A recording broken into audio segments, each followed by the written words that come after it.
पप्पू यादव की हत्या की साजिश रची गई।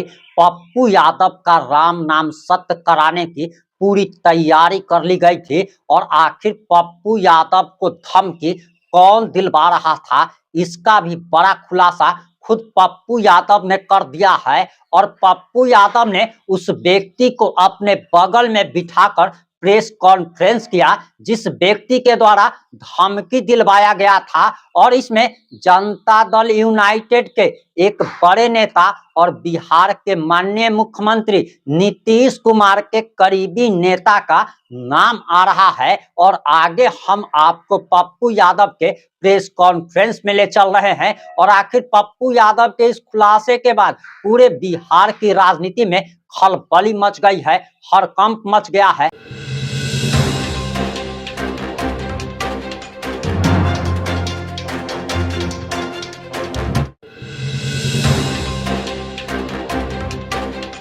नमस्कार, मैं प्रिंस कुमार सिंह और आप देख रहे हैं पॉजिटिव इंडिया। अगर अभी तक आपने चैनल को सब्सक्राइब नहीं किया है तो खबरों से अपडेट रहने के लिए कृपया चैनल को सब्सक्राइब कर लीजिए। और जो लोग भी ऑलरेडी कर चुके हैं उन तमाम लोगों को सहृदय धन्यवाद। अब वापस आते हैं अपनी खबर पर और हम आगे आपको कुछ भी बताएं उससे पहले आप पप्पू यादव का ये बयान सुनिए, क्योंकि उनको जो धमकी दिया था उसको उन्होंने अपने बगल में बिठाकर प्रेस कॉन्फ्रेंस आयोजित किया है। और इस बड़े खुलासे से बिहार की राजनीति में खलबली मच गई है।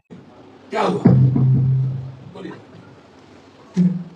देखिए, कुछ दिन पहले मैंने दिसंबर में आदरणीय सांसद मोदी जी को धमकी तो मैं दिया था, लेकिन हम अपने समाज के बीच और पूरे देश के सामने में रखना चाहता हूँ कि जो घटना हुआ सांसद महोदय के किसी के नेताओं का हाथ नहीं था, बल्कि ये प्रशासन और जेडीयू और आरजेडी का हाथ था।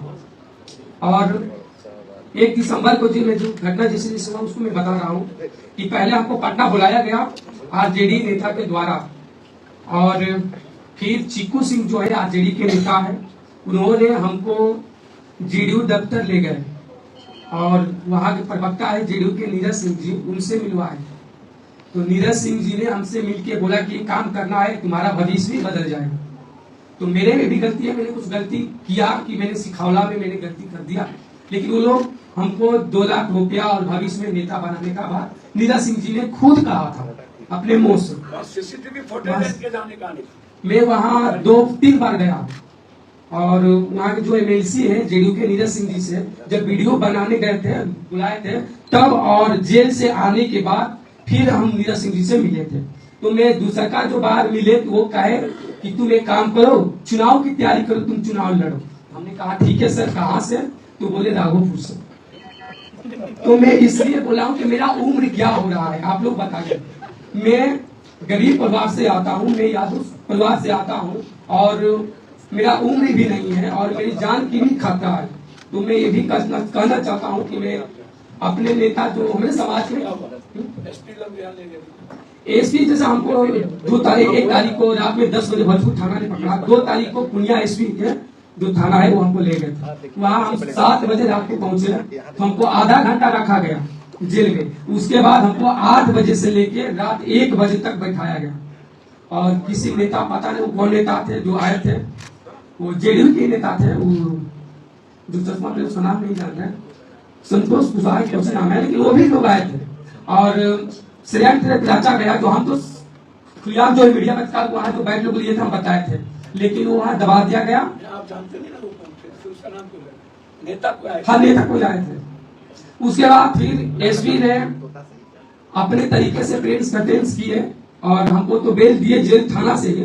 तो मेरा मोबाइल भी जब्त कर लिया गया। मैं मोबाइल मांगा तो नहीं दिए और बोले कि अगर सच्चाई को सामने लाओगे तो हमको गाली गलौज और उल्टा शब्द भी बोला गया जो हम नहीं रख सकते हैं। और फिर उसके बाद थाना से ही हमको फोन आया 1 महीना पहले कि पटना आओ।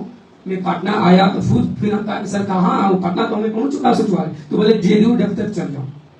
तो मैं गया तो चुनाव का जो मसला है तो नीरज सिंह जी खुद कहे तुम चुनाव लड़ो। तो इसलिए हम बोले कि मेरा उम्र क्या हो रहा है, हमको फंसाया जा रहा है और मेरी जान का भी खतरा है। तो मेरी सरकार से भी कहूंगा और सांसद जी से भी मैं कहा, सांसद जी से भी माफी मांगा कि मैंने गलती किया, आप माफ कीजिए। और अपने समर्थकों से, चाहे जो मेरा ही जाति के लोग जो हमको दबाव देते थे, गाली गलौज होता था, इसलिए मैं महसूस कर रहा था अपने आप को। तो इसलिए नहीं, बिल्कुल 2 लाख रुपए हमको नहीं, 2000 रुपए के जो चला था न्यूज में भी वही मिला है। और जो पैसा नीरज सिंह जी भी हमसे पूछे हैं कि पैसा मिल गया है, तो आरजेडी के नेता ने पैसा को रख लिया। अब नहीं हो सकती है, क्योंकि सदन में एक दूसरे से सब मिले हुए, सदन में मुद्दों पर बात नहीं होती। इस प्रदेश की स्थिति अच्छी नहीं है, हालात अच्छे नहीं है, क्योंकि सब एक दूसरे के चोरी के बारे में जानते हैं। सदन सिर्फ अखाड़ा बन गया है 2025 के सियासत, कुर्सी और एक दूसरे के चोरी को बचाने का।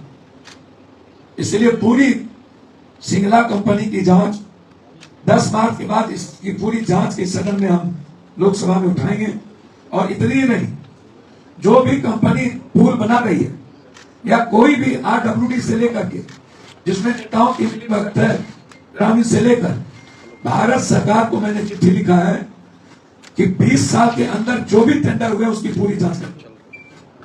प्रधानमंत्री जी को भी, मुख्यमंत्री जी को भी, क्योंकि बिहार के मुख्यमंत्री तो अब सिर्फ पदाधिकारियों ने उन्हें निस्तब्ध कर दिया।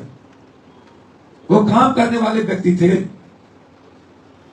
पता नहीं नीतीश कुमार जी किन परिस्थितियों में मुख्य दर्शक बने हुए हैं, क्यों चुप हैं? क्या कारण है कि इस प्रदेश की प्रगति रुक गई, जो बजट से समझा जा सकता है। बिहार का बजट, मुझे लगता है कि ऐसा बजट मैंने किसी भी, जो सबसे छोटा प्रांत है उस प्रांत में भी इतने कम की बजट के साथ और कोई विजन और दूरदर्शिता नहीं, प्रगति और सकारात्मक दृष्टि नहीं, और बिहार के विकास को लेकर के खास तौर पर नौकरी का कोई विजन नहीं, युवाओं का कोई विजन नहीं, भ्रष्टाचार का कोई विजन नहीं, और माफिया राज का कोई विजन नहीं। इसलिए मैं आदरणीय विजय जी से आग्रह करूंगा कि आप सभी मंत्री उस लायक नहीं बचे हैं। लगभग मंत्री वसूली कर रहे हैं, लोगों से पैसा वसूल रहे हैं, लगभग, चाहे वो PhD, चाहे वो RO, सभी टेंडर में पैसा वसूल के मंत्रियों को पदाधिकारी के द्वारा भेजा जाता है। हेडक्वार्टर में जितने पदाधिकारी हैं, चीफ इंजीनियर और डिप्टी सेक्रेटरी देखिए, सब वसूली में लगे हुए, और मंत्री से लेकर के मुख्यमंत्री को छोड़ सभी लोगों की तिजोरी और संसद जो भी पदाधिकारी है, सब लोग की वसूली हो रही है। लगभग सभी लोगों की वसूली, लगभग आप समझ लीजिए कि इस प्रदेश की हालात बहुत बुरी है। और अब विकास नहीं होना, सबका चुनावी मूड है, और अब सब चुनाव के लिए प्रदेश को लूटने में लगे हैं, और प्रदेश की जिम्मेदारी और दायित्व से मुकर गए। दूसरी बात, याद होगा एक लड़का जिनका नाम राम बाबू, इनको लेकर के हमारे मित्र जो बहुत अच्छे हैं, नीरज जी, एक ईमानदार SP पर प्रेस करने के पूर्णिया में उन्होंने जो प्रेस कॉन्फ्रेंस किया था, इनको नीरज जी जदयू ऑफिस में बुलाए, CCTV फुटेज है उस तारीख के पहले की, जदयू ऑफिस में बुलाकर इन्हें ट्रेनिंग दी गई, और बड़ी सिक्योरिटी में मेरे खिलाफ एक वीडियो इनसे बनवाया गया जदयू ऑफिस, और वहीं से हमको धमकी दिलवाई गई। कहा यह गया कि पप्पू यादव के धमकी को डाइवर्ट करने के लिए तुमको ये काम करना है। नीरज जी ने 2 लाख रुपया बेचा, और उन्होंने इन्हें चुनाव लड़वाने की बात की।